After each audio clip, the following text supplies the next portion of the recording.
إن الحمد لله نحمده ونستعينه ونستغفره ونعوذ بالله من شرور أنفسنا ومن سيئات أعمالنا من يهده الله فلا مضل له ومن يضلل فلا هادي له وأشهد أن لا إله إلا الله وحده لا شريك له وأشهد أن محمدا عبده ورسوله يا أيها الذين آمنوا اتقوا الله حق تقاته ولا تموتن إلا وأنتم مسلمون يا أيها الناس اتقوا ربكم الذي خلقكم من نفس واحدة وخلق منها زوجها وبث منهما رجالا كثيرا ونساء واتقوا الله الذي تساءلون به والأرحام إن الله كان عليكم رقيبا يا أيها الذين آمنوا اتقوا الله وقولوا قولا سديدا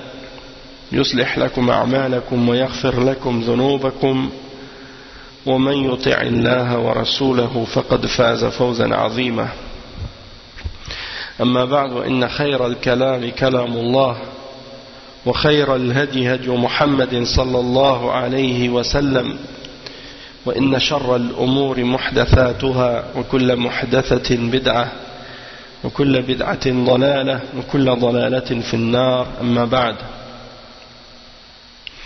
Donc on commence aujourd'hui le cours numéro 5 dans la lecture des hadiths de Bulugh al-Maram dans Kitab al-Siyam, le chapitre sur le jeûne et les règles du jeûne. On est arrivé aujourd'hui au cours numéro 664 dans Bulugh al-Maram. Et les points dont on va parler aujourd'hui, c'est les choses qui annulent le jeûne. On a parlé hier des choses qui annulent le jeûne de façon abstraite, c'est-à-dire les choses qui n'annulent pas le jeûne réellement, mais qui diminuent la récompense du jeûne, comme par exemple de faire des péchés durant le ramadan. Ça c'est haram, et on a mentionné que de faire des péchés en dehors du ramadan c'est grave, et de le faire pendant le ramadan c'est encore plus grave. Maintenant on va parler des questions, des choses. On sait que qu'est-ce qui annule le jeûne, c'est de manger, de faire en sorte que quelque chose arrive dans ton estomac par la bouche ou par le nez pendant le ramadan, ou bien de boire quelque chose, ou bien des rapports sexuels pendant le ramadan. Mais il y a des choses sur lesquelles il y a des divergences, et on va parler de ces choses-là aujourd'hui, Inch'Allah. Par exemple, le fait d'embrasser sa femme, est-ce que ça annule le jeûne ou non? Donc le cheikh il mentionne ici, il dit وعن عائشة رضي الله عنها قالت كان رسول الله صلى الله عليه وسلم يقبل وهو صائم ويباشر وهو صائم ولكنه أملككم لإربه متفق عليه واللفظ لمسلم وزاد في رواية في رمضان. Donc qu'est-ce que ça signifie ce hadith? C'est Aïcha, une des mères des croyants, une des épouses du messager d'Allah sallallahu alayhi wa sallam wa radiyallahu anha. Elle dit, en jeûnant, le prophète sallallahu alayhi wa sallam embrassait et avait des attouchements avec ses femmes, c'est-à-dire peut-être qu'il les caressait ou bien il les prenait dans ses bras ou des choses comme ça. Et elle dit, il embrassait et il prenait ses femmes, il les serrait, ou bien il les tenait, ou des choses comme ça, pendant qu'il jeûnait. Et elle dit, mais qui donc parmi vous puisse se maîtriser, plus que lui? C'est-à-dire qu'il le faisait, mais c'était lui qui avait le plus de contrôle sur ses pulsions et sur ses désirs. Et c'est rapporté par Al-Bukhari et Muslim, et dans une autre version, il est mentionné que c'était pendant le Ramadan. Donc le prophète sallallahu alayhi wa sallam, il embrassait ses épouses pendant le Ramadan. Et ça n'annulait pas son jeûne. Donc Cheikh Al-Fawzan, il explique maintenant ce hadith. On va lire qu'est-ce qu'il dit à ce sujet-là. Il dit هذا فيه أن النبي صلى الله عليه وسلم كان يباشر أزواجه وهو صائم والمباشرة معناها لمس البشرة من غير حائل كان يباشر يعني يمس نساءه مباشرة من غير حائل وهو صائم وكان يقبل نساءه وهو صائم لكنها أشارت في آخر الحديث إلى أنه كان أملككم لإربه يعني لشهوته فكان النبي صلى الله عليه وسلم لا يخاف من ثوران الشهوة عليه صلى الله عليه وسلم. Donc Cheikh Al-Fawzan il dit que le prophète sallallahu alayhi wa sallam il pouvait caresser ses épouses et les prendre dans ses bras, yani, qu'est-ce qu'on appelle al-mubashara en arabe, c'est-à-dire de toucher la peau sans qu'il y ait de séparation ou de barrière entre les deux. Et donc il touchait à ses épouses, il les touchait pendant le Ramadan et il les embrassait également. Et à la fin du hadith, Aïcha radiyallahu anha, elle indique une chose par contre. Elle indique que le prophète sallallahu alayhi wa sallam, c'était celui qui parmi vous avait le plus de contrôle, c'est-à-dire le plus de contrôle de ses pulsions et de ses désirs.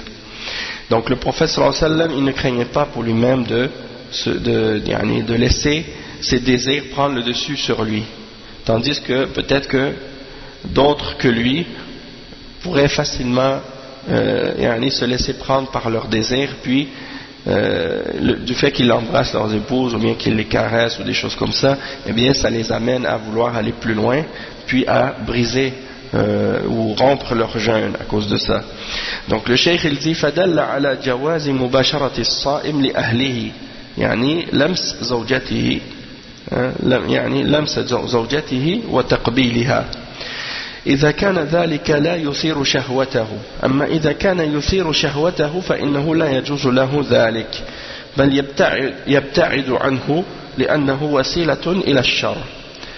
Donc le cheikh il explique que ça c'est la preuve d'une chose, qu'on a le droit, quand on est en train de jeûner, de toucher et d'embrasser notre épouse. Mais ça c'est à condition qu'on n'a pas peur pour nous-mêmes que nos désirs vont prendre le dessus sur nous ou que ça nous amène à peut-être à avoir peut-être une éjaculation ou quelque chose comme ça qui risque de nous faire perdre notre jeûne de cette journée-là.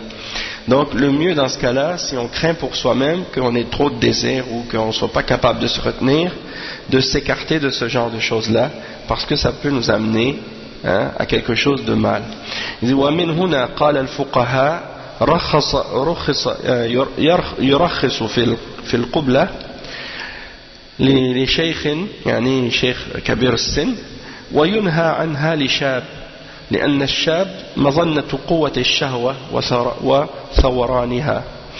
Donc il dit le cheikh que certains des fuqaha parmi les ulama ont dit que c'est permis pour quelqu'un qui est plus âgé de faire ça, c'est-à-dire d'embrasser sa femme pendant le Ramadan ou pendant le jeûne, tandis que le jeune, celui qui vient de se marier, qui est jeune, eh bien, en principe, les jeunes, ils ont des passions et des désirs plus fortes, et donc ça risquerait de l'amener plus facilement à tomber dans la transgression.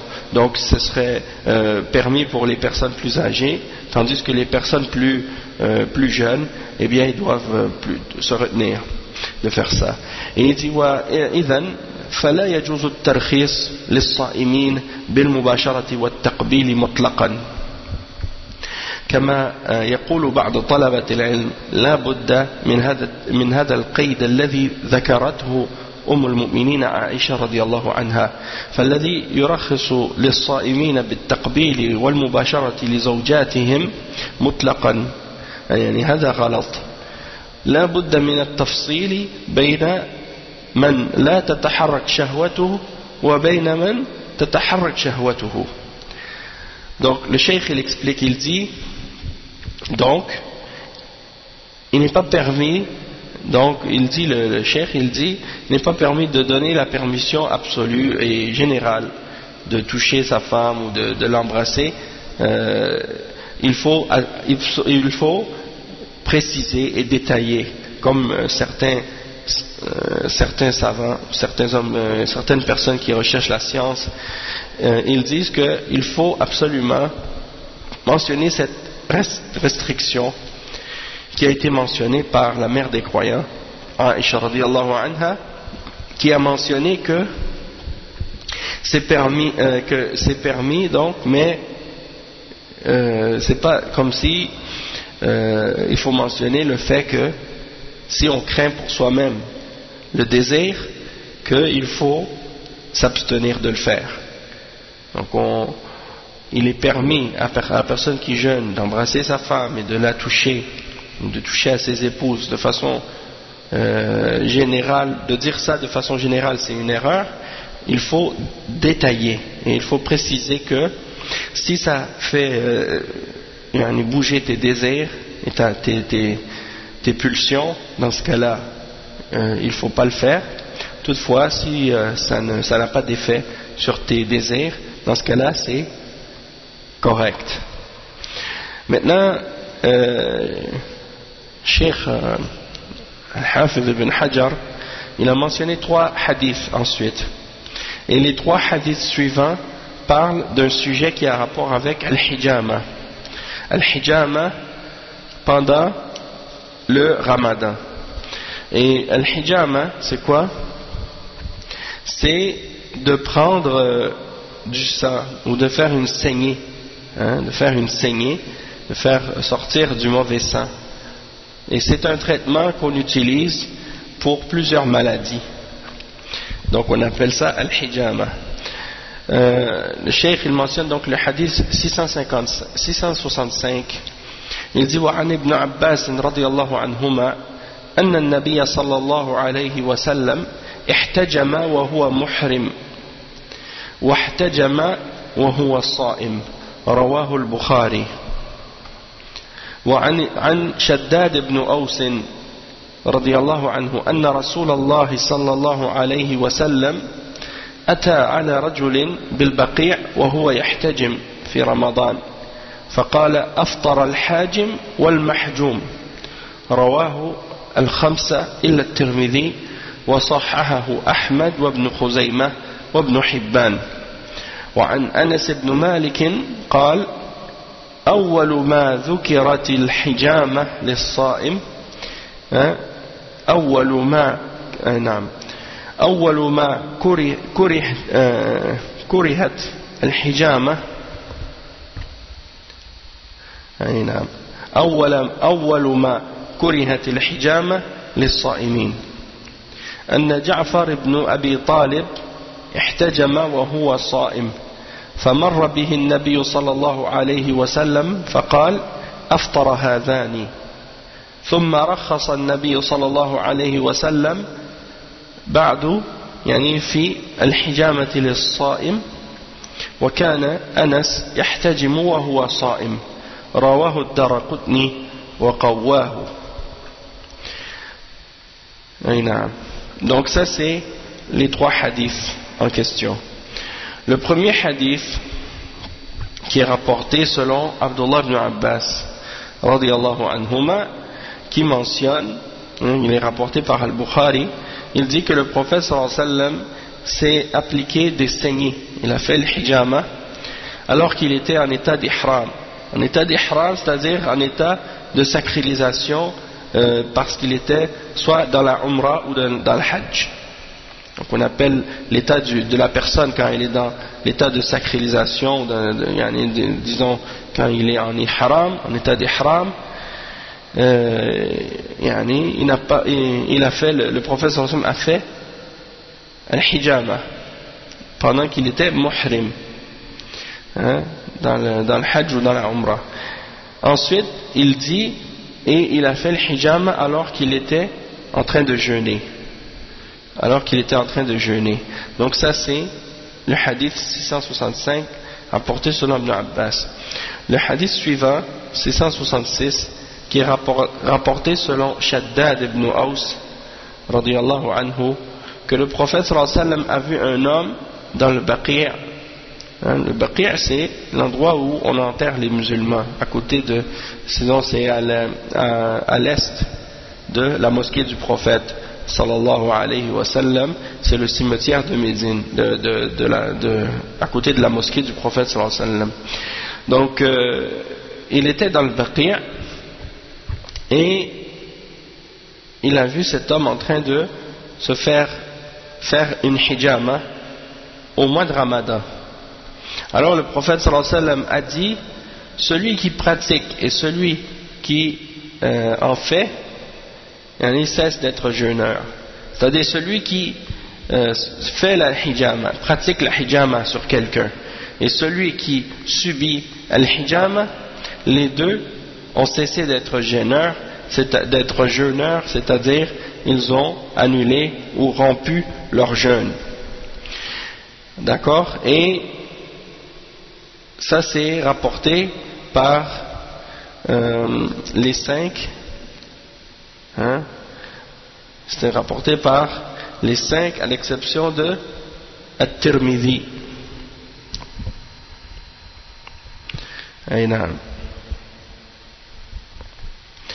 Excepté Tirmidhi, et il a été authentifié par Ahmad et Ibn Khuzaymah et Ibn Hibban. Ensuite il y a le hadith suivant qui est le hadith 667. Le hadith 667 qui est rapporté selon Anas ibn Malik radiyallahu anhu. Il dit, la première chose qui a été répugnée aux jeûneurs, ce sont les saignées, c'est-à-dire de faire des hijama. La première chose qui a été détestée pour la personne qui fait le jeûne, c'est al-hijama, c'est-à-dire la saignée. Et ensuite, Ja'far ibn Abi Talib en faisait, tandis qu'il jeûnait. C'est-à-dire, il s'est fait faire une hijama alors qu'il jeûnait. Et le prophète sallallahu alayhi wa sallam est passé près d'eux, près de lui, et celui qui lui faisait la hijama. Et il a dit, vous avez tous deux rompu votre jeûne. Vous avez tous deux rompu votre jeûne. C'est-à-dire celui qui lui faisait la hijama et Ja'far ibn Abi Talib qui se faisait faire une hijama. Il leur a dit à tous les deux, vous avez rompu votre jeûne. Il dit ensuite, le prophète sallallahu alayhi wa sallam plus tard a toléré les saignées aux jeûneurs. C'est-à-dire il a toléré qu'on fasse la hijama pour la personne qui jeûne. Et Anas ibn Malik, il le faisait pendant qu'il jeûnait. Et ça c'est rapporté par Ad-Daraqutni et il l'a considéré comme un hadith fort. Donc on va lire maintenant l'explication de ces 3 hadiths et qu'est-ce que Cheikh Al-Fawzan a mentionné au sujet de ces 3 hadiths sur la question de faire la hijama pendant le jeûne. Il dit هذه الأحاديث في موضوع الحجامة للصائم والحجامة هي استخراج الدم بواسطة المحجم وهي علاج معروف وهي من الطب النبوي المفيد. Le cheikh il dit ça, c'est des hadiths qui parlent au sujet de la hijama, c'est-à-dire la saignée pour la personne qui jeûne. Et la hijama, ça consiste à faire sortir du sang de quelqu'un par le moyen de al-muhjim, et c'est un traitement qui est bien connu, qui fait partie de la médecine prophétique, qui est très bénéfique. Donc on fait des petites incisions dans la peau à un endroit, puis après on met quelque chose pour faire une succion par-dessus qui va faire sortir le sang. Donc en principe c'est ça. Et le cheikh il dit قال صلى الله عليه وسلم إن كان في شيء من أدويتكم خير ففي شربة العسل أو شرطة محجم أو لذعة من نار وما أحب أن أكتوي أخرجه البخاري ومسلم. فذكر أن الحجامة من الطب ويكون فيها الشفاء بإذن الله إذا كان الحاجم حاذقا في الحجامة ووافقت الوقت ووقت الحجامة وافقت الوقت وقت الحجامة وأيضا الجسم يتقبلها، فإذا توفرت هذه الشروط فهي علاج بإذن الله تخرج الدم الفاسد من الجسم. Donc le cheikh il dit que le prophète sallallahu alayhi wa sallam a mentionné dans un hadith qui est rapporté par Al-Bukhari et Muslim qu'il y a du bien dans certains de vos remèdes. Il a mentionné de boire du miel, donc de boire du miel, ça c'est un remède, et de faire le hijama min adwiyatikum. Donc il a mentionné le miel, il a mentionné le hijama, il a mentionné lad'atin min nar, et ça celui-là je ne le connais pas, et il a mentionné le quatrième wa ma uhibbu an aktawi, il dit et je n'aime pas la cautharisation, je pense que c'est ça le terme en français, c'est-à-dire d'utiliser le fer brûlant pour utilisé comme un traitement. Il dit ça je l'aime pas. Donc l'autre c'est lad'atin min nar, c'est-à-dire c'est quelque chose avec du feu, mais je sais pas exactement ce que c'est. Donc le cheikh il explique que dans ce hadith là, et c'est ça l'important ici, c'est qu'il y a eu la mention de al-hijama et que ça fait partie de la médecine et qu'il y a une guérison dans cela par la permission d'Allah si la personne qui pratique la hijama est une personne qui a de l'expérience et qui sait le faire correctement, et si c'est le moment propice pour faire la hijama, de même que si le corps l'accepte bien, et si ces conditions-là sont présentes, alors ce sera par la permission d'Allah un remède, et ça sert à faire sortir le mauvais sang du corps. Cheikh il dit ensuite الحديث الأول فيه أن النبي صلى الله عليه وسلم احتجم وهو صائم واحتجم وهو محرم. أما احتجامه وهو محرم فهذا ليس فيه إشكال، إنما الإشكال في احتجامه أو في احتجم وهو صائم. هذه الزيادة يعني وفي الحديث الذي بعده أن النبي صلى الله عليه وسلم مر برجل يحتجم في البقيع، والبقيع اسم لمقبرة في المدينة شرق المسجد النبوي، فقال أفطر الحاجم والمحجوم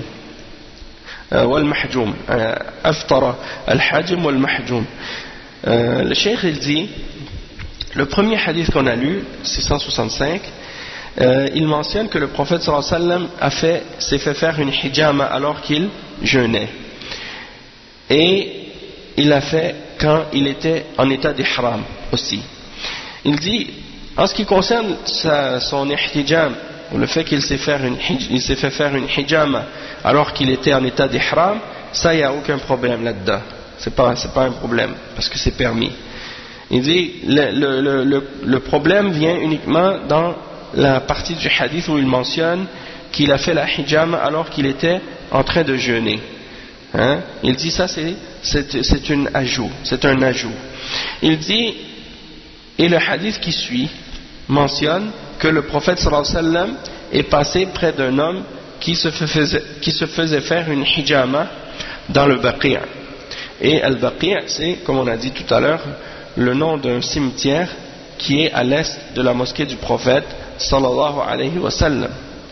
Alors le prophète sallallahu alayhi wa sallam a dit, lorsqu'il a vu cette personne qui se faisait faire une hijama, il a dit, la personne qui pratique la hijama et celle qui l'a subi ou qui se l'a fait faire ont rompu leur jeûne.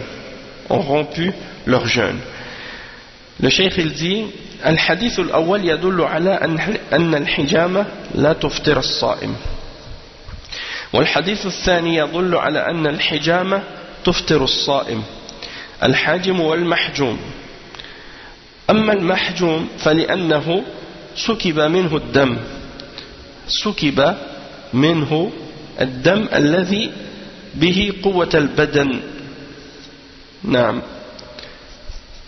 فأفطر بذلك كما أن الحائض تفطر إذا خرج منها دم الحيض لأن ذلك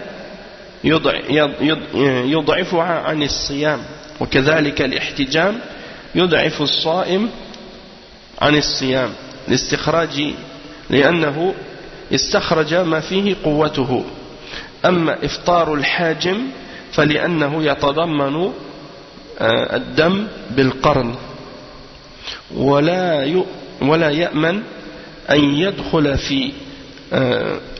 يدخل شيء من الدم إلى حلقه فيفسد صيامه وهذا معنى قوله صلى الله عليه وسلم أفطر الحاجم والمحجوم. Donc le cheikh il explique quelque chose ici par rapport à ce qui a été mentionné dans les hadiths. Il dit le premier hadith indique que la hijama n'annule pas le jeûne de la personne qui s'est fait faire une hijama. Et le deuxième hadith indique que la hijama c'est quelque chose qui fait rompre le jeûne de la personne. Et le cheikh explique que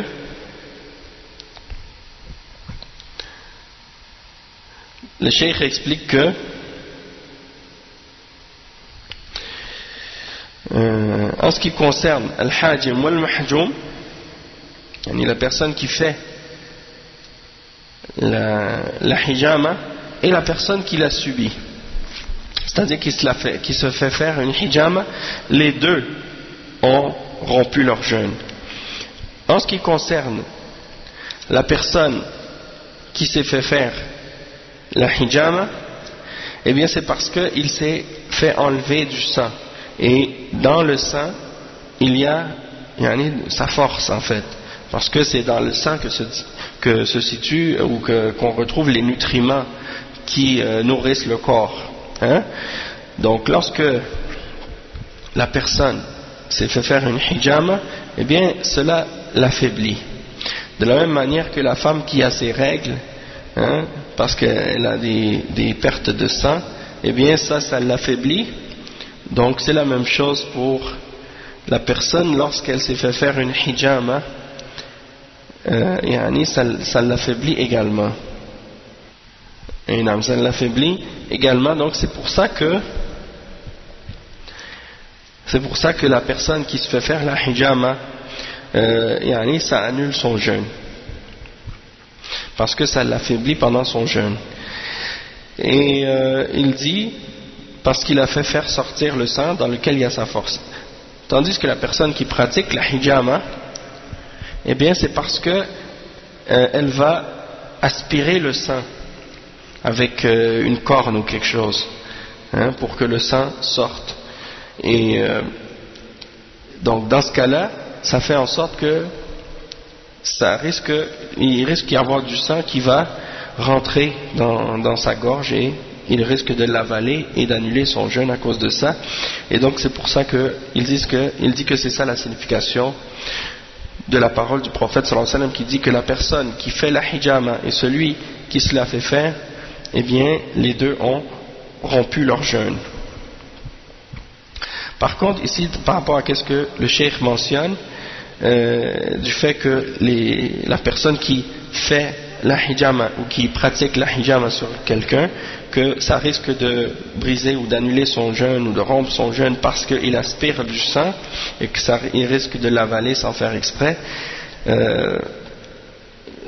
souvent les gens qui font la hijama aujourd'hui, ils n'aspirent pas avec un instrument ou avec une corne ou quelque chose comme peut-être qu'à l'époque c'était comme ça que les gens le faisaient, mais aujourd'hui les gens ont l'habitude en général de prendre un contenant duquel ils ont retiré l'oxygène ou l'air avec du feu, puis ils l'appliquent sur la partie où ils veulent faire la hijama, et la succion qui est créée par le vide dans le contenant aspire le sang, donc la personne n'a plus besoin d'appliquer d'appliquer sa bouche ou bien de sucer ou de faire sortir le sang par succion.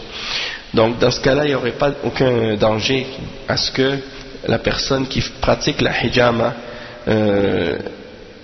disons avale du sang sans faire exprès. نعم. Ensuite le cheikh il dit بينما الحديث الثالث يبين أنه جمع بين الحديثين، يبين كأنه جمع بين الحديثين أن النبي صلى الله عليه وسلم كان ينهى عن الحجامة في أول الأمر ثم رخص فيها بعد ذلك، فتكون أحاديث الترخيص ناسخة لأحاديث المنع على الحديث الثالث. وبناء على ذلك اختلف العلماء رحمهم الله في موضوع الحجامة على قولين: القول الأول وهو قول الجمهور والأئمة الثلاثة أبي حنيفة ومالك والشافعي على أن الحجامة لا تفطر الصائم، عملا بقوله صلى الله عليه وسلم احتجم وهو صائم، وبقوله في الحديث الثالث رخص فيها بعد ذلك، وكان أنس يحتجم وهو صائم، فأخذوا من هذه الأحاديث جواز الحجامة للصائم، وأجابوا عن حديث أفطر الحاجم والمحجوم بأنه منسوخ بحديث ترخيص في الحجامة. Donc le cheikh il explique que le hadith numéro 3, le troisième hadith, il y a dedans comme c'est comme si on avait rassemblé ou réuni les deux positions dedans, et qu'on avait mentionné qu'au début le prophète sallallahu alayhi wa sallam avait interdit, ou il avait interdit al-hijama au tout début, puis que par la suite il a permis la hijama. Donc dans ce sens-là on peut comprendre que les hadiths qui permettent la hijama sont venus abroger les hadiths qui interdisent la hijama, et par rapport donc à ce troisième hadith, c'est ça qu'on peut comprendre, et c'est pour cette raison que les ulama ont divergé en deux positions sur la question de la hijama. Donc il y a deux positions parmi les ulama au sujet de la hijama pour le jeûneur. La première position, ou la première opinion, c'est l'opinion de la majorité des ulama et des trois imams des madhahib, Abu Hanifa, Malik et Ash-Shafi'i. Donc la majorité des ulama ainsi que Abu Hanifa, Malik et Ash-Shafi'i, ils ont la position et l'opinion que la hijama n'annule pas le jeûne du jeûneur. Ils disent que la hijama n'annule pas le jeûne du jeûneur, et ils appliquent le hadith du prophète sallallahu alayhi wa sallam qui a dit il a fait la hijama alors qu'il jeûnait, et ils se basent également sur le troisième hadith qui a été mentionné qui disait que le prophète sallallahu alayhi wa sallam l'a permis. Au début il l'avait interdit, puis par la suite il l'a permis, et que Anas faisait la hijama alors qu'il était en train de jeûner. Et donc ils se sont basés sur les preuves qui sont mentionnées dans ces hadiths-là pour dire que c'est permis pour la personne qui jeûne de faire la hijama et que ça ne fait pas rompre son jeûne. Et ils ont répondu au hadith qui dit que la personne qui fait la hijama et celui qui se le fait faire ont rompu leur jeûne en disant que c'est un hadith qui est abrogé par le hadith qui mentionne que c'est permis de le faire. Tandis que la deuxième position, la deuxième opinion à ce sujet, c'est la suivante. Le cheikh il dit al-qawl al-thani أن الحجامة تفطر الصائم ولا تجوز له وهذا قول الإمام أحمد وجماعة من المحدثين كإسحاق وابن خزيمة واختيار شيخ الإسلام ابن تيمية وابن القيم بأن الحجامة تفطر الصائم عملا بحديث أفطر الحاجم والمحجوم وهو حديث رواه بضعة عشر صحابيا عن الرسول صلى الله عليه وسلم وهو متواتر أو قريب من التواتر قوي الإسناد واضح المعنى فهو يدل على أن الحجامة تفطر الصائم. وأجاب عن حديث احتجم وهو صائم صلى الله عليه وسلم بأن هذه اللفظة غير محفوظة. الصحيح أنه احتجم وهو محرم، أما لفظ وهو صائم فهي غير محفوظة، وإن كانت في صحيح البخاري، ولذلك تركها الإمام مسلم ورواه احتجم وهو محرم، يعني ترك وهو صائم، لأن هذه الزيادة غير محفوظة عن النبي صلى الله عليه وسلم. Donc on va commencer par traduire cette partie. En ce qui concerne la première position, on a vu que la majorité des ulama ainsi que les trois imams des madahib, Abu Hanifa, Malik et Shafi'i, ils disent que le fait de faire une hijama pendant le ramadan, ça n'annule pas le jeûne. Ça n'annule pas le jeûne. Et ils ont mentionné leurs preuves à ce sujet-là. Ils disent que les hadiths qui interdisent sont abrogés. La deuxième position ou la deuxième opinion au sujet de la hijama pour la personne qui jeûne, c'est que ça annule le jeûne et ça fait rompre le jeûne et c'est interdit de le faire pendant le jeûne. Et ça c'est la position de l'imam Ahmad ibn Hanbal, de même qu'un nombre parmi les savants de hadith comme Ishaq ibn Rahuya et ibn Khuzayma, de même que c'est l'opinion aussi et le choix de Cheikh al-Islam ibn Taymiyyah et de son élève Ibn al-Qayyim al-Jawziyya. Et ils disent que al-hijama, ça annule le jeûne, ça fait rompre le jeûne, et ils appliquent le hadith du prophète sallallahu alayhi wa sallam qui mentionne il a dit, la personne qui se fait faire une hijama, la personne qui fait la hijama et celui qui l'a fait faire, ils ont rompu leur jeûne. Ils ont rompu leur jeûne. Et il mentionne que c'est un hadith qui est rapporté par une dizaine de sahabis de la part du prophète sallallahu alayhi wa sallam, et que c'est un hadith donc qui est rapporté par un très grand nombre, qui est fort dans sa chaîne de transmission et qui est clair dans sa signification. Et il dit donc que ça indique que la hijama fait annuler le jeûne ou fait rompre le jeûne de la personne qui jeûne. Et il a répondu au sujet du hadith qui dit qu'il a fait une hijama alors qu'il jeûnait, c'est-à-dire que le prophète sallallahu alayhi wa sallam s'était fait faire une hijama alors qu'il jeûnait. Ils répondent à ça en disant que c'est une expression ou un terme dans le hadith qui n'a pas été préservé, il n'a pas été mémorisé correctement.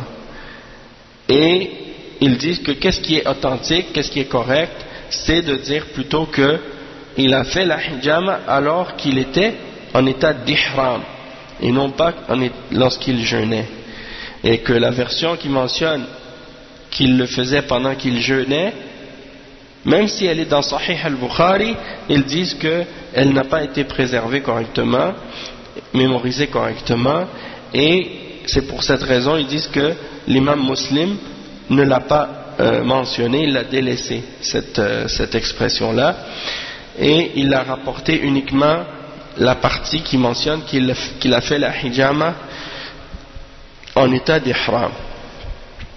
Il a délaissé la partie qui mentionne qu'il l'a fait en état de jeûne. Pourquoi? Parce qu'il considérait que cette partie du hadith n'était pas bien mémorisée ou bien préservée du prophète sallallahu alayhi wa sallam.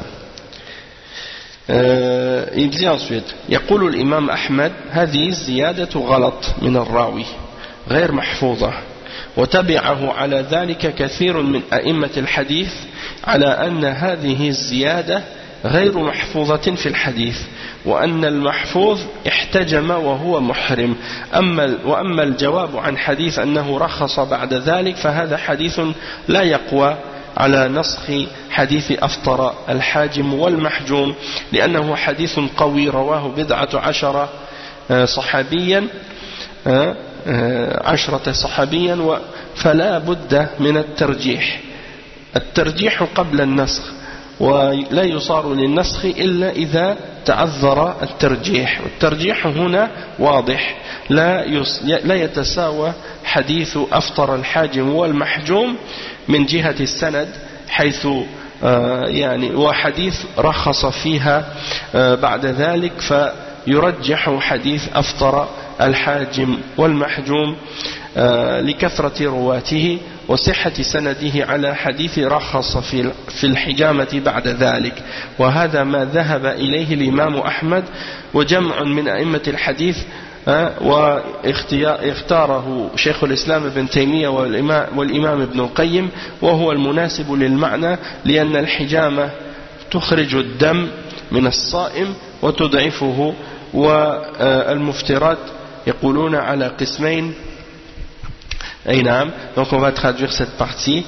Le cheikh il dit que l'imam Ahmad il dit que cet ajout qui dit que le prophète sallallahu alayhi wa sallam a fait le hijam alors qu'il jeûnait, ça c'est une erreur de la part du narrateur et que ce n'est pas bien mémorisé, et il a été suivi sur cette position là par plusieurs imams du hadith qui ont mentionné que cet ajout n'a pas été préservé dans le hadith et que qu'est-ce qui a été préservé, c'est uniquement la partie qui mentionne qu'il a fait la hijama alors qu'il était en état d'ihram. En ce qui concerne la réponse au sujet du hadith qui dit que cela a été permis par la suite, eh bien il dit que ce hadith là il n'est pas fort et il ne peut donc pas abroger le hadith qui dit que celui qui fait la hijama et celui qui se le fait faire ont rompu leur jeûne, parce que ce hadith là il est très fort et il est rapporté par plus qu'une dizaine de sahabis et donc on ne peut pas dire qu'il est abrogé par ce hadith là. Il dit que le nasr, l'abrogation, on ne peut pas la faire si on a la possibilité de mentionner qu'il y a une position plus forte que l'autre ou qu'il y a une preuve plus forte que l'autre. Donc si c'est possible de montrer qu'il y a une preuve qui est plus forte que l'autre, dans ce cas-là on n'a pas recours, on ne peut pas avoir recours à l'abrogation excepté si on ne peut pas faire ou prouver qu'une des deux preuves est plus lourde et plus forte. Et donc ici le tarjih, le fait de montrer que une des deux preuves est plus forte que l'autre, ça c'est clair ici. Et donc on voit que les deux hadiths ne sont pas de force égale. Le hadith qui dit celui qui fait la hijama et celui qui se le fait faire a rompu son jeûne, il n'est pas égal avec le hadith qui mentionne que le prophète sallallahu alayhi wa sallam a permis cela, ni sur le plan de la chaîne de transmission et ni sur le plan du nombre de narrateurs. Donc ça c'est l'explication qui a été donnée ici. Il dit, et c'est ça que l'imam Ahmad a dit, et ça c'est sa position, de même qu'un groupe d'entre les imams du hadith, ainsi que c'est également le choix de Ibn Taymiyyah et de son élève Ibn al-Qayyim, et c'est en accord avec la signification, parce que la hijama elle fait sortir le sang et lorsque le jeûneur se fait faire une saignée, eh bien ça l'affaiblit. Et il explique ensuite, il dit وَالْمُفْتِرَاتْ يَقُولُونَ عَلَى قِسْمَيْنِ إِمَّا إِدْخَالُ شَيْءٍ إِلَى الْجَوْفِ كالطعام والشراب ونحو ذلك وإما إخراج الشيء من الجوف ومن الجسد كالحجامة والحيض والنفاس والقي كما سيأتي وهو الاستفرار هذه إخراجات يعني تفطر الصائم لأنها تضعفه وتذهب بقوته فلا يقوى على الصيام فالتفطير في الحجامة هو الراجح من جهة السند ومن جهة المعنى والقياس على النظائر في هذا. Donc le cheikh explique que donc les choses qui annulent le jeûne sont de deux catégories, soit les choses qui entrent dans l'estomac, par exemple la nourriture et qu'est-ce que tu bois, et également qu'est-ce qui sort de l'intérieur du corps ou de l'estomac, par exemple la hijama et les menstruations et les écoulements après l'accouchement, ainsi que le vomissement. Et ça on va en parler après, c'est dans le cas où on se fait vomir volontairement. Le cheikh il dit, donc ça c'est des choses qui sortent du corps et qui font annuler le jeûne de la personne qui jeûne, parce que ça l'affaiblit et ça lui enlève sa force, donc il n'est plus capable de jeûner par la suite. Et donc qu'est-ce qui fait annuler?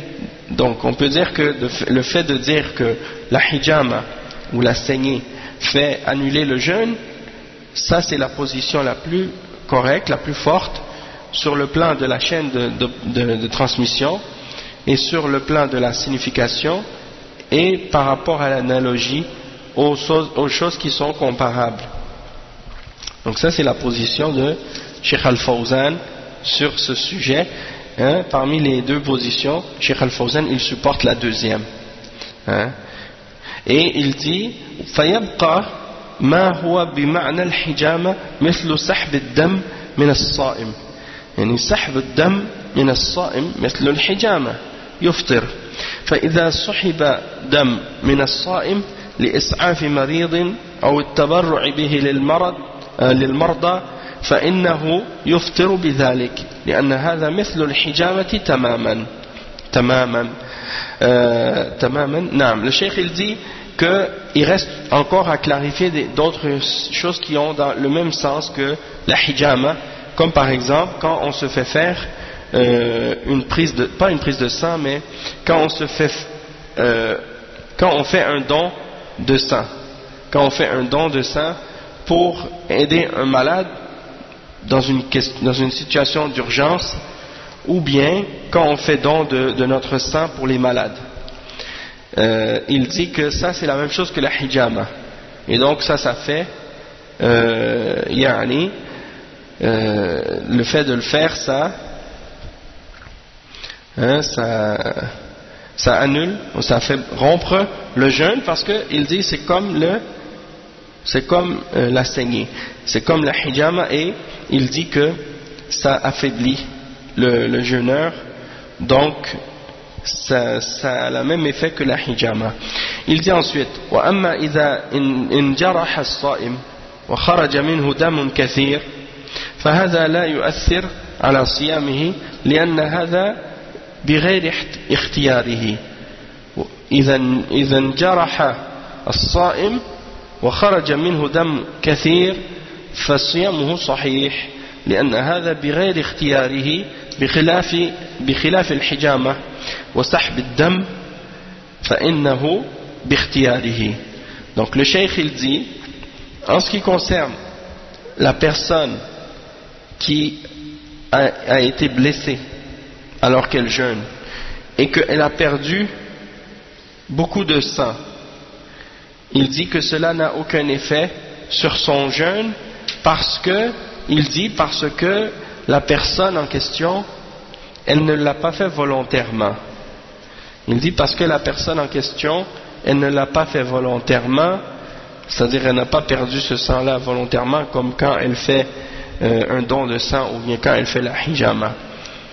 Et donc, même si elle a perdu beaucoup de sang par cette blessure, eh bien, étant donné que c'est pas volontaire, eh bien, ça annule pas son jeûne. Naam. Donc ça c'est une opinion parmi les positions sur cette question-là. Ensuite, le cheikh il donne un dernier point à ce sujet. Il dit أما استخراج الدم اليسير للتحليل أو ما أشبه ذلك فهذا لا يؤثر لأنه ليس بمعنى الحجامة إذا يعني أخذ نقطة من الدم أو برص أو برأس البرواز أخذ منه عينة من أجل التحليل فهذا لا يفطر لأنه ليس بمعنى الحجامة وإنما الذي بمعنى الحجامة هو السحب الكثير وكذلك الفصد والفصد هو تشريد العرق لأجل خروج الدم تشريد العرق لأجل خروج الدم وهذا مثل الحجامة أيضا ويفطر الصائم. Donc le cheikh il dit si c'est juste faire une prise de sang pour des analyses de sang, ça annule pas le jeûne parce que c'est une petite quantité, donc ça n'a pas d'effet sur le jeûne. C'est pas comme la hijama. Si c'est juste une petite goutte de sang ou des petites éprouvettes de sang, ça c'est pour des analyses de sang, ça n'annule pas le jeûne et ça n'a pas la même signification que la hijama. Tandis que par exemple ceux qui se font faire des saignées en coupant une veine pour faire sortir du sang, ils font ça aussi des fois. Par contre c'est comme la hijama. Ça par contre c'est comme la hijama. Ensuite il y a un autre hadith qui est un hadith rapporté selon Aïcha radiyallahu anha.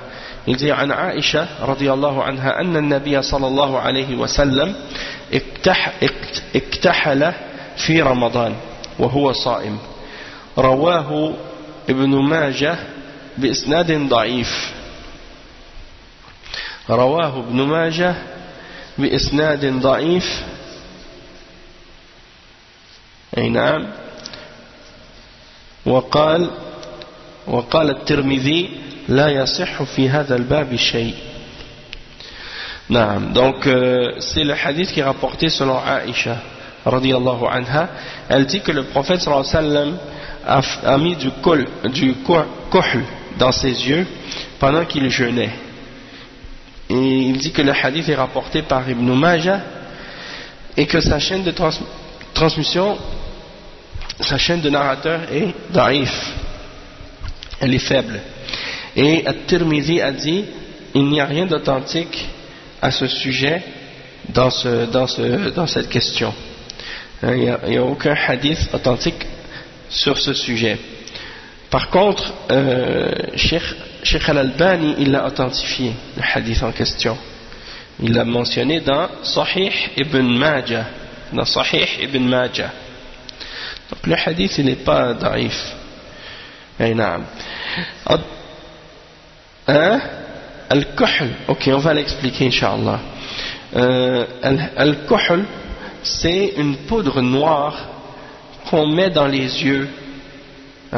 C'est une poudre noire qu'on met dans les yeux.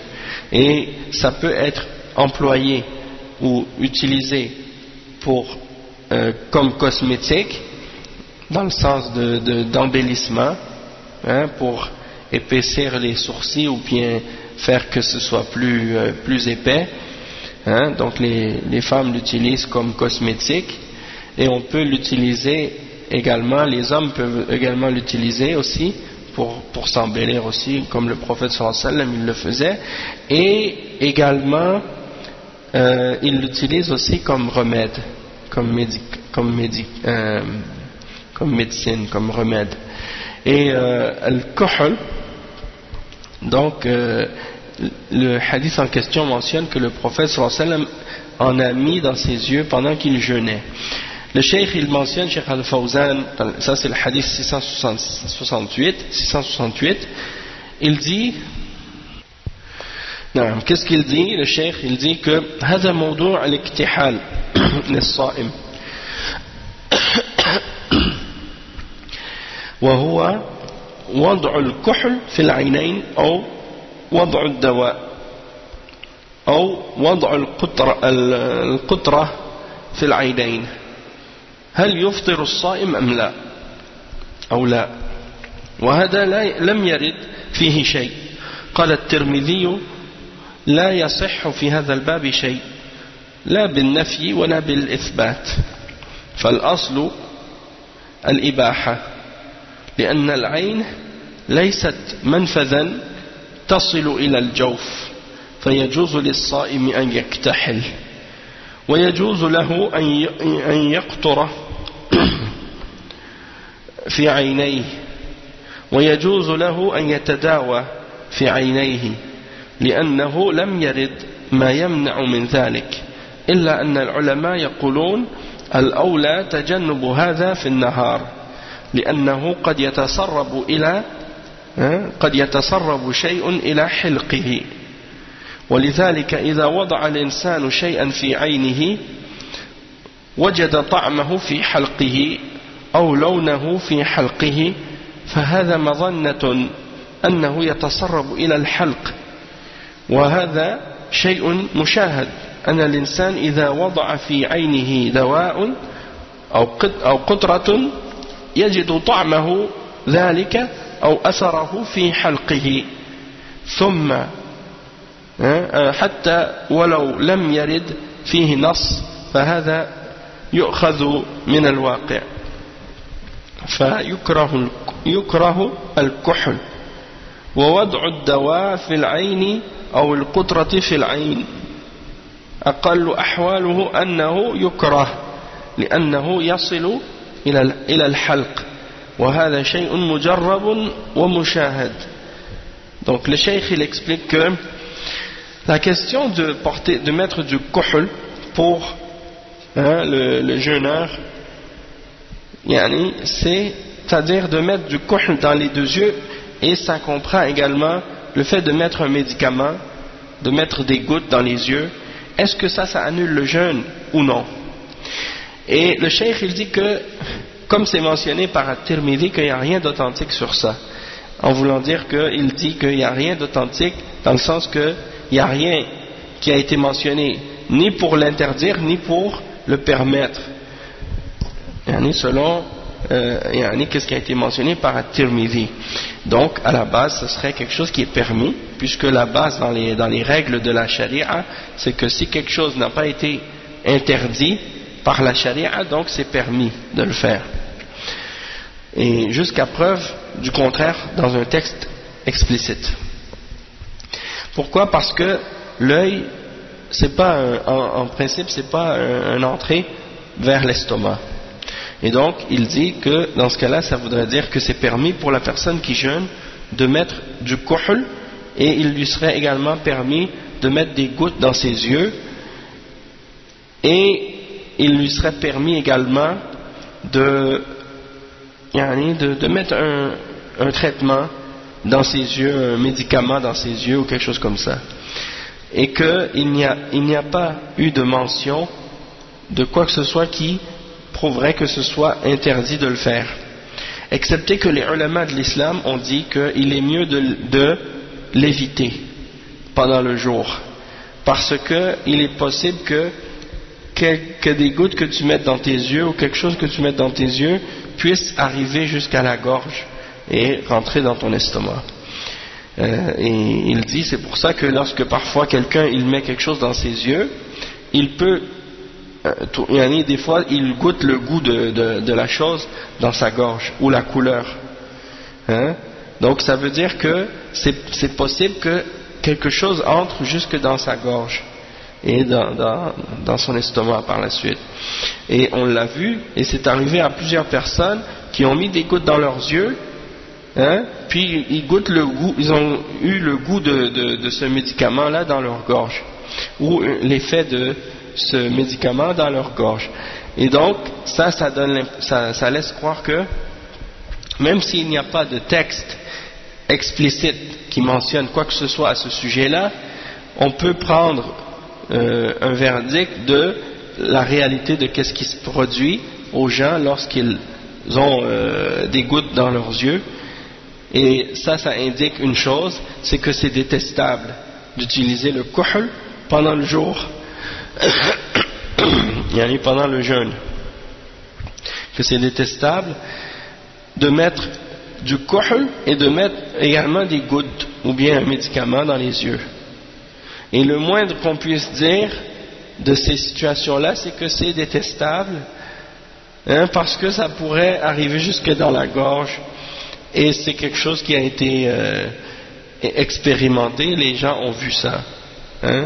Et il dit ensuite وكذلك القطرة في الأذن ووضع شيء في الأذن أيضا مثل القطرة في العين الأولى والأحوط أن يتجنب أو يتجنب الإنسان هذا لأنه أيضا يتسرب إلى الحلق وإن كانت الأذن والعين ليستا منفذا ولكن يتسرب مع المسام.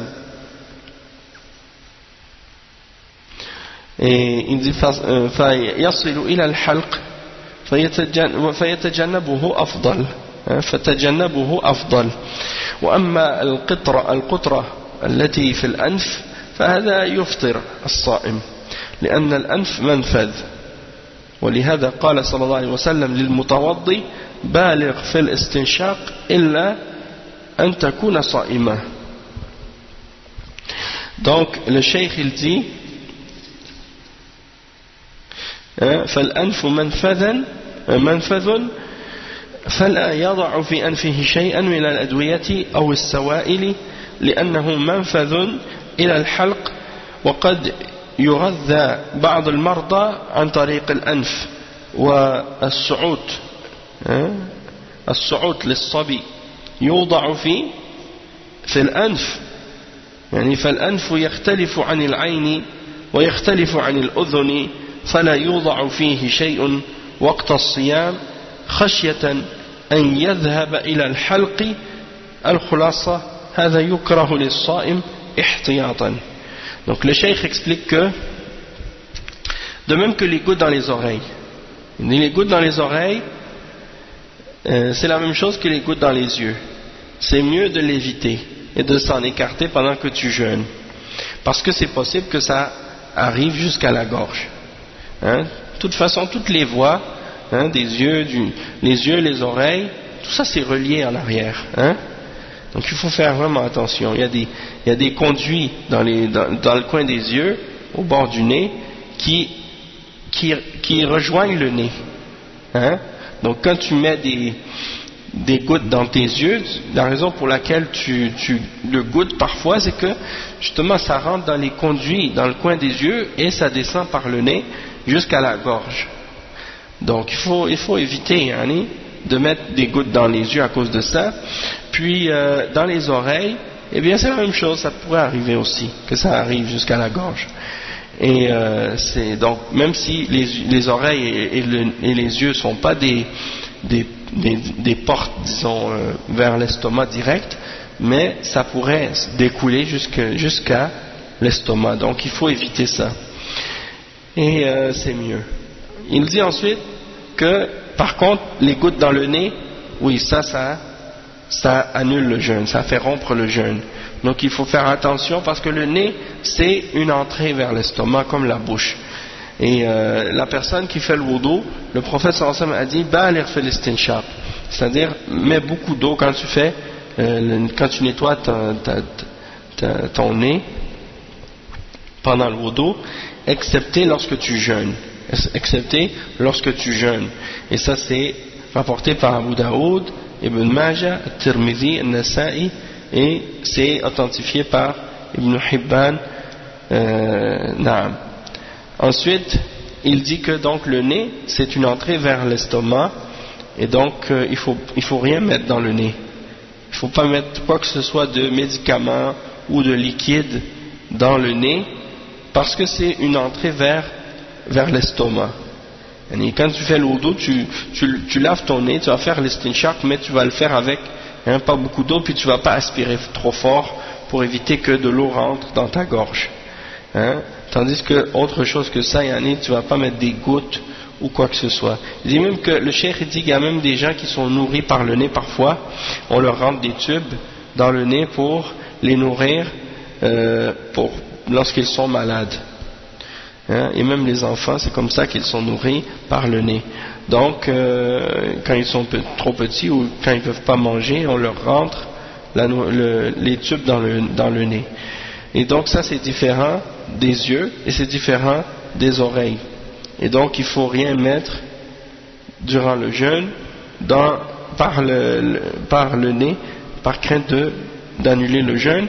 Et comme on a dit, pour résumer, tout ce qui a rapport avec les yeux et les oreilles, il faut éviter pendant le jeûne. Naam. Ensuite, il y a un autre hadith.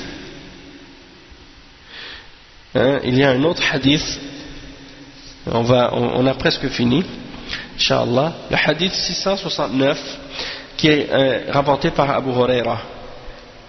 Et le hadith 670. Ce sont deux hadiths sur le même sujet. Il dit عن أبي هريرة رضي الله عنه قال قال رسول الله صلى الله عليه وسلم من نسي وهو صائم فأكل أو شرب فليتم صومه فإنما أطعمه الله وسقاه متفق عليه. وللحاكم من أفطر في رمضان ناسيا فلا قضاء عليه ولا كفارة وهو صحيح. Donc ici le cheikh il mentionne deux hadiths. Le premier c'est rapporté par Abu Huraira radiyallahu anhu. Il dit que le messager d'Allah sallallahu alayhi wa sallam a dit: celui qui a mangé, celui qui avait oublié que c'était le ramadan et qui a mangé alors qu'il jeûnait, ou bien qu'il a bu pendant qu'il jeûnait, qu'il complète son jeûne, parce que en fait c'est Allah qui l'a nourri ou qui l'a abreuvé. Donc s'il a mangé ou qu'il a bu inconsciemment sans le savoir, alors dans ce cas-là ça n'annule pas son jeûne, ça ne fait pas rompre son jeûne. L'autre hadith ensuite qui est rapporté par Al-Hakim, qui dit: celui qui a mangé par oubli ou qui a rompu son jeûne par oubli pendant le ramadan, il n'a rien à reprendre par la suite et aucune expiation à faire. Il n'a aucun jour de jeûne à reprendre par la suite et il n'a pas d'expiation à faire. Et ça c'est authentique. Donc ça c'est, encore là, c'est deux hadiths authentiques. Le premier qui est rapporté par Al-Bukhari et Muslim, et le suivant qui est rapporté également qui est rapporté par Al-Hakim, qui est authentique également dans Sahih Al-Jami'. Il dit, Cheikh Al-Fawzan, au sujet de ces deux hadiths: الأكل والشرب يفطران الصائم بالنص والإجماع إذا كان متعمدا، لأن الله تعالى يقول: وكلوا واشربوا حتى يتبين لكم الخيط الأبيض من الخيط الأسود من الفجر ثم أتموا الصيام إلى الليل، أي الإمساك عن الطعام والشراب إلى الليل. فالأكل والشرب والجماع هذه الأشياء تفطر الصائم بإجماع أهل العلم إذا تعمدها، ولكن من أكل أو شرب وهو ناس فإنه لا يؤثر على صيامه. لهذا الحديث الصحيح: من نسي وهو صائم فأكل أو شرب فليتم صومه فإنما أطعمه الله وسقاه. فدل على أن الصائم إذا أكل ناسيا أو شرب ناسيا أن هذا لا يبطل الصيام، وأن صومه متواصل صحيح لأن الله لا يؤاخذ الناس على النسيان. قال تعالى ربنا لا تؤاخذنا إن نسينا أو أخطأنا. والنبي صلى الله عليه وسلم يقول إن الله تجاوز لي عن أمتي الخطأ والنسيان وما استكرهوا عليه. نعم. Donc le cheikh il commence en expliquant ces hadiths-là, il dit de manger et de boire c'est quelque chose qui, selon le consensus des savants et selon les textes explicites de l'islam, annule et fait rompre le jeûne de la personne qui jeûne lorsqu'il le fait volontairement et intentionnellement. Allah subhanahu wa ta'ala mentionne dans le verset 187 dans Surat Al-Baqarah, et mangez et buvez jusqu'à ce que se distingue le fil blanc du fil noir de la nuit, du fil blanc de l'aube, le fil blanc de l'aube, du fil noir de la nuit, et compléter par la suite le jeûne. Et donc il faut se retenir de manger et de boire jusqu'à la nuit, c'est-à-dire jusqu'au coucher du soleil. Donc de manger, de boire ou d'avoir des rapports sexuels, ce sont des choses qui annulent le jeûne. Ça c'est selon le consensus des savants de l'islam, lorsque quelqu'un le fait volontairement et intentionnellement. Toutefois, si quelqu'un mange ou boit alors qu'il avait oublié, ça n'a aucun effet sur son jeûne. Et son jeûne est valable, et c'est basé sur le hadith authentique du prophète sallallahu alayhi wa sallam qui dit celui qui a mangé ou qui a bu par oubli, parce qu'il a oublié, alors qu'il complète son jeûne parce que c'est Allah qui l'a nourri et qui l'a abreuvé. Et ça c'est la preuve que le jeûneur, s'il a oublié et qu'il boit ou qu'il mange par oubli, eh bien ça n'annule pas son jeûne, parce que son jeûne est valable, parce qu'il ne l'a pas fait intentionnellement, il l'a fait par oubli. Il peut compléter son jeûne et il est valable, parce que Allah subhanahu wa ta'ala ne prend pas pour compte la personne qui a commis une erreur ou qui a fait quelque chose par oubli. Et la preuve de ça c'est dans le Coran et dans la Sunna, puisque Allah subhanahu wa ta'ala dit dans le verset 286 dans Surat Al-Baqarah: ô notre Seigneur, ne nous tiens pas pour coupables, ou ne nous prend pas pour compte pour ce qu'on a fait par oubli ou par erreur.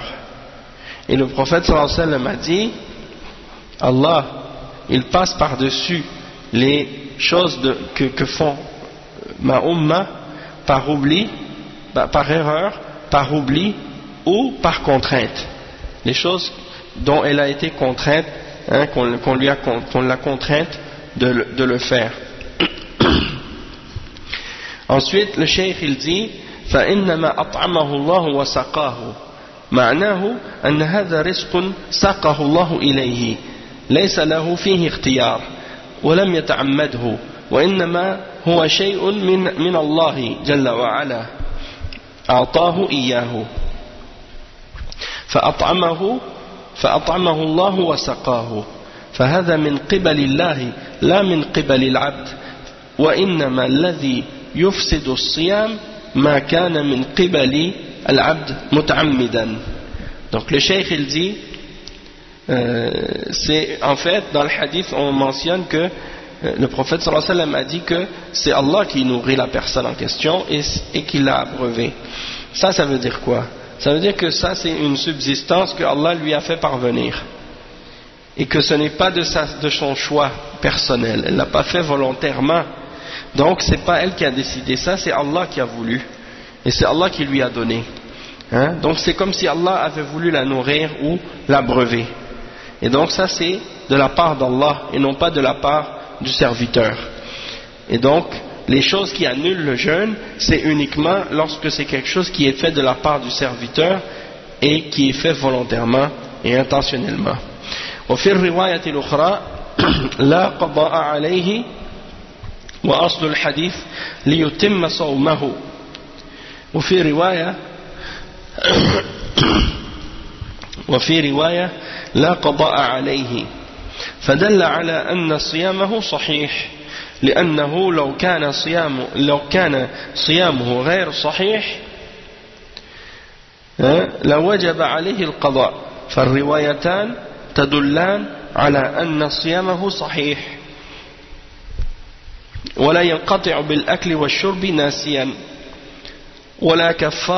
ولا كفارة عليه فكما يكون في الجماع على ما سيأتي ولا كفارة عليه كما يكون في الجماع على ما سيأتي.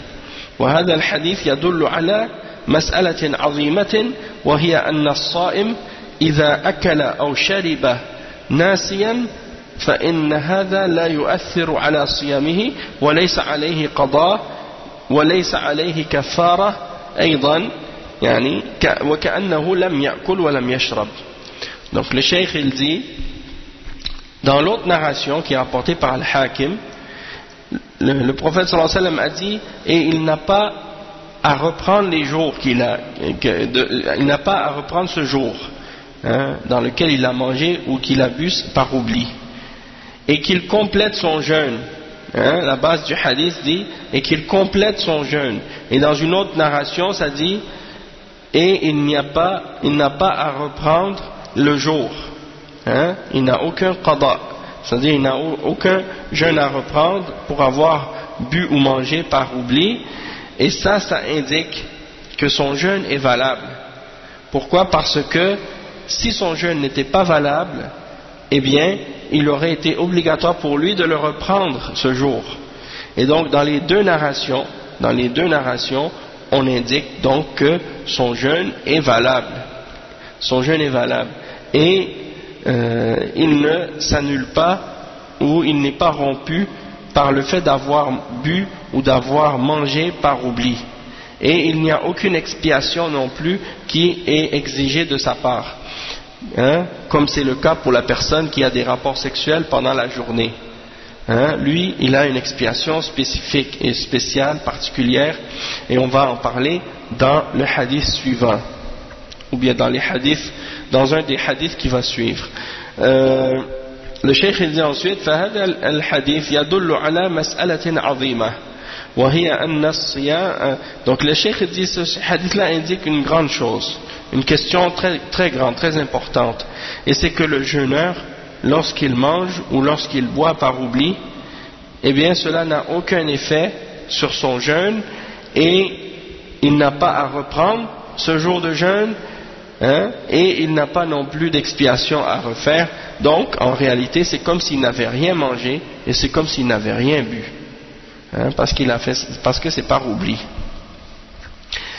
Et ça arrive souvent dans les premiers jours du Ramadan, quand quelqu'un n'est pas encore habitué, mais dans les jours qui viennent par la suite, la personne s'habitue, donc elle ne mange pas. En général, elle s'habitue.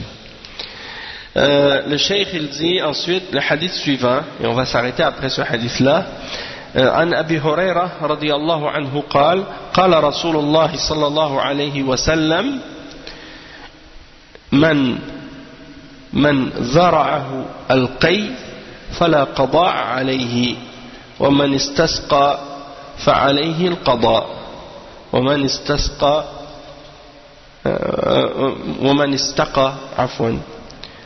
استقى فعليه القضاء.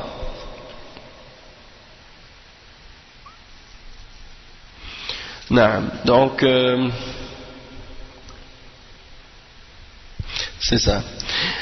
Ce hadith là c'est rapporté selon Abu Huraira radiyallahu anhu, et il dit que le messager d'Allah sallallahu alayhi wa sallam a dit celui qui vomit, il n'a pas à reprendre le jour de jeûne dans lequel il a vomi. S'il a vomi pendant qu'il jeûne, il n'a pas à reprendre ce jour. Et celui par contre qui se fait vomir lui-même, alors lui il doit reprendre ce jour. Celui qui se fait vomir lui-même, alors celui-là il doit reprendre ce jour. Donc on voit ici la différence entre celui qui vomit involontairement et celui qui se fait vomir volontairement. C'est rapporté par les 5, et l'imam Ahmad a mentionné qu'il y a un problème avec ce hadith, et tandis que l'imam Ad-Daraqutni a mentionné que c'était un hadith qui était fort. Naam. Toutefois, le hadith il est authentifié dans Sahih al-Jami' par Sheikh al-Albani. Le hadith 6243. L'explication de ce hadith c'est quoi? On va lire les paroles de Sheikh al-Fawzan. Il dit هذا الحديث في موضوع القي وهو استفراغ ما في المعدة عن طريق الفم، وهذا إن كان بغير اختياره ذرعه يعني غلبه وخرج بدون اختياره فإنه لا يؤثر على صيامه لأنه فعل له لا فعل له به. أما إذا كان هو الذي تسبب في هذا القي اجتذبه أو استعمل شيئا سبب له القي فإنه يفسد صومه لأن استفراغ ما فيه لأن استفراغ أو لأنه استفرغ ما فيه قوته مثل المحتجم استفرغ ما فيه قوة بدنه فيبطل صيامه. وقد ذكر العلماء أن المفترات على نوعين: إدخال شيء إلى الجوف أو إخراج شيء من الجسم مما يتقوى به كالقي والحجامة والحيض والنفاس. هذه استفراغات إذا تعمد القي فإنه هو الذي فعله فهو الذي فعله وأخرج ما فيه قوته فيبطل صيامه بذلك. نعم. Donc ça c'est l'explication du hadith. Le cheikh il dit que le hadith 671 c'est un hadith au sujet du vomissement, et c'est-à-dire le fait que l'estomac se vide par la bouche. Et le cheikh explique que si c'est quelque chose qui est fait sans que ce soit volontaire, yani dhara'ahu, c'est-à-dire ça a pris le dessus sur lui et qu'il a vomi, il a fait sortir ce qu'il avait dans l'estomac, eh bien si c'est pas volontaire, dans ce cas-là ça n'a aucun effet sur son jeûne, parce que il n'a aucun rôle dans ce vomissement-là. Il n'a rien fait lui-même pour se faire vomir. Tandis que si la personne, c'est elle qui est la cause dans le vomissement, puis que c'est elle qui s'est fait vomir, soit qu'elle s'est fait vomir en utilisant quelque chose pour aider à vomir ou des choses comme ça, donc ça annule son jeûne dans ce cas-là, parce que il a vidé de son estomac ce qui lui donne de la force, et donc dans ce cas-là c'est comme la personne qui se fait faire une hijama, et qui a vidé ce qu'il y avait dans son corps qui lui donnait de la force. Donc il a annulé son jeûne à cause de ça, et il dit que les ulama ont mentionné que les choses qui annulent le jeûne sont de deux catégories: soit des choses qui rentrent dans l'estomac, ou soit des choses qui sortent du corps, parmi les choses qui donnent au corps de la force. Et donc il mentionne le vomissement, la hijama, la saignée, et les menstruations et les écoulements après l'accouchement. Et donc ces choses-là sont des choses qui vident le corps de ses nutriments, de sa force, et donc la personne qui le fait volontairement, qui vomit volontairement, qui se fait vomir elle-même, eh bien elle a donc en faisant ça annulé son jeûne. Donc ça c'est qu'est-ce qui complète le cours d'aujourd'hui, et on continuera donc au prochain cours, probablement, je ne sais pas, peut-être après le Maghreb, je vais voir, ou bien sinon demain, après le Dhuhr et après l'Asr. On fera encore 2 autres cours pour compléter le chapitre du jeûne. Il y a encore plusieurs points à traiter et à clarifier. Puis on va faire aussi une clarification à la fin avec le livre de Cheikh Bazmoul au sujet de la femme qui allaite et la femme enceinte, parce que le Cheikh Al-Fawzan, bon, déjà dans Boulough al-Maram il n'y a pas la mention de ce sujet-là, il n'y a pas la mention de ce sujet-là dans Boulough al-Maram, et donc le Cheikh Al-Fawzan il n'en parle pas, et donc qu'est-ce qu'on va faire, Inch'Allah, on va rajouter ce point-là, parce que beaucoup de gens posent la question au sujet de la femme enceinte et au sujet de la femme qui allaite, et il y a des divergences entre les ulama et dans les différents madhahib sur cette question. Donc c'est très important de clarifier le hukum là-dessus et de connaître la position la plus solide, la plus proche de la vérité, pour justement être capable de savoir quoi faire dans ce genre de situation-là. Donc on va s'arrêter ici pour aujourd'hui. Subhanakallah wa bihamdik, ashhadu an la ilaha illa ant, astaghfiruka wa atubu ilayk, wa sallallahu wa sallam ala nabiyyina Muhammad wa ala alihi wa sahbihi ajma'in. Wassalamu alaykum wa rahmatullahi wa barakatuh. نعم.